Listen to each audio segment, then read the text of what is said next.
ಮೊದಲನೇದಾಗಿ ತಾವು ಸರಿಸುಮಾರು ಒಂದು 278ಕ್ಕೂ ಹೆಚ್ಚು ಪುಸ್ತಕಗಳನ್ನ ಬರೆದಿದ್ದೀರಾ.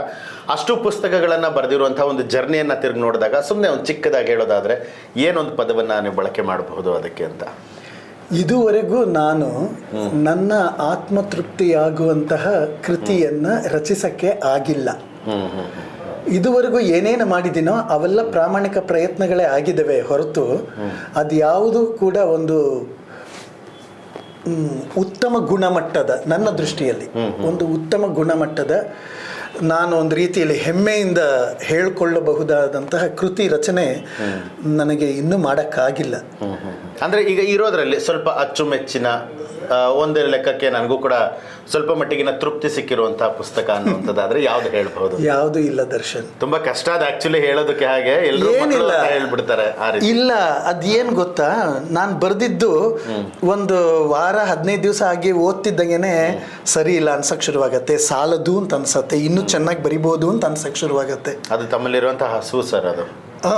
ಹಾಗಾಗಿ ನನಗೆ ಇದುವರೆಗೂ ನಾನು ಮೆಚ್ಚುವಂತಹ, ನಾನು ಒಪ್ಪುವಂತಹ, ನಾನು ಹೆಮ್ಮೆಯಿಂದ ಇದು ನನ್ನ ಕೃತಿ ಅಂತ ಹೇಳುವಂತಹ ಕೃತಿ ರಚನೆ ಮಾಡಿಲ್ಲ. ಈಗಲೂ ನಾನು ಎಷ್ಟೊಂದು ಲೇಖನಗಳನ್ನು, ಕತೆಗಳನ್ನು ಎಲ್ಲನೂ ನಾನು ನಂದು ಕಾಪಿ ಲೆಫ್ಟ್, ಯಾರು ಹೆಂಗಾರು ಬಳಸ್ಕೊಳ್ಳಿ ಅಂತ ಬಿಟ್ಟಿದ್ದೀನಿ. ನನ್ನ ಕವನಗಳಿಗೆ, ನನ್ನ ಕತೆಗಳಿಗೆ ಮತ್ತು ನನ್ನ ಇದಿಗೆ ಏನದು ಶೇರ್ ಮಾಡ್ಕೊಳ್ತೀನಲ್ಲ ಲೇಖನಗಳು, ಮನೋವೈಜ್ಞಾನಿಕ ಲೇಖನಗಳು ಅಥವಾ ಯಾವುದೇ ಒಂದು ವೈಚಾರಿಕ ಲೇಖನಗಳು, ಯಾವುದಕ್ಕೂ ನನ್ನ ಹೆಸರು ಹಾಕೊಳ್ಳಲ್ಲ. ಎಷ್ಟೋ ಸಲ ಬೇರೆಯವರು ಅವರವರು ಕೆಲವು ಕೇಳ್ಬಿಟ್ಟು ಬಳಸ್ಕೊಳ್ತಾರೆ, ಕೆಲವರು ಹಾಗೆ ಬಳಸ್ಕೊಳ್ತಾರೆ. ಅದ್ರ ಬಗ್ಗೆ ನನಗೆ ಯಾವ ಸಮಸ್ಯೆಯೂ ಇಲ್ಲ. Mine is completely copy left.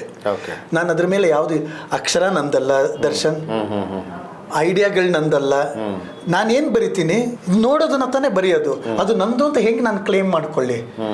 ಅಕ್ಷರಗಳು ಸಾವಿರಾರು ವರ್ಷಗಳಿಂದ ಬಂದಿದೆ, ಪದಗಳು ಉಪಯೋಗಿಸ್ಕೊಳ್ತಾ ಇದ್ದೀನಿ, ಅವುಗಳನ್ನೆಲ್ಲ ಜೋಡಿಸಿದ ಮಾತ್ರಕ್ಕೆ ಅವೆಲ್ಲ ನಂದು ಅಂತ ಅನ್ನುವಷ್ಟರ ಮಟ್ಟಿಗೆ ಹೇಳ್ಕೊಳ್ಳೋಕ್ಕೆ ನನಗೆ ಸಂಕೋಚ ಆಗತ್ತೆ. ಹಾಗಾಗಿ ನನ್ನದು ಅನ್ನುವ ಕೃತಿ ಅಂತ ಇಲ್ಲ, ನನ್ನಿಂದ ಬರೆಸಲ್ಪಟ್ಟಿದೆ ಅಥವಾ ನನ್ನ ಮೂಲಕ ಕೆಲವು ಆಗಿವೆ, ಆದರೆ ಅದು ಯಾವುದನ್ನು ನಂದಲ್ಲ. ಅದನ್ನು ನಾನು ಕಾಪಿ ಲೆಫ್ಟ್. ಜನಗಳಿಗೆ ತಲುಪಬೇಕು ವಿಚಾರ, ತಲುಪಲಿ, ಹೋಗಲಿ.